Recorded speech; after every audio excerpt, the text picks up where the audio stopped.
کوئی سن رہا ہو تو اس کو سناؤں کہ ایک دن زمین خود میں مدفون لاشیں اگلنے لگے گی۔ یہ مدفون لاشیں جو اب شے سے لاشے ہوئے جا رہے ہیں، یہ کیا سوچتے ہیں؟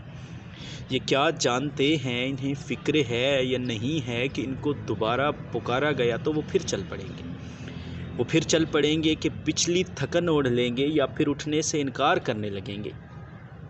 مگر ان کا انکار اقرار کچھ بھی نہیں ہے۔ وہی آسماں ہے، وہی زمین ہے، وہی روز اول سے آخر کے مابین ہم ہیں۔ یہ ہم جو بدن کے قفس میں پڑے سوچتے ہیں کہ ایک دن ہمیں بھی زمین کھینچ لے گی، وہاں سے ہمیں آسمان نوچ لے گا، میں کیوں نوچا جاؤں؟ کوئی سن رہا ہو تو اس کو سناؤں، خدا اپنے بندوں سے کیا چاہتا ہے؟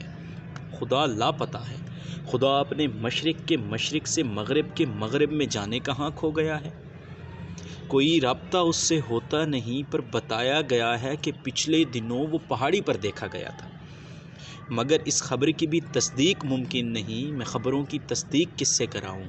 کوئی سن رہا ہو تو اس کو سناؤں، زمانوں پرے غار میں سونے والوں کی تعداد کیا تھی؟ وہ یکسانیت جو فلک سے اترتی تھی افتاد کیا تھی؟ میں شاید کہیں سے یا خلد بری سے پہاڑوں کے دامن میں پھینکا گیا تو تمہیں ڈھونڈنے میں مجھے پورے 14 زمانے لگے تھے۔ تمہیں پورے 14 زمانوں کے معنی سکھاؤں؟ کوئی سن رہا ہو تو اس کو سناؤں، کوئی سن رہا ہو تو اس کو سناؤں۔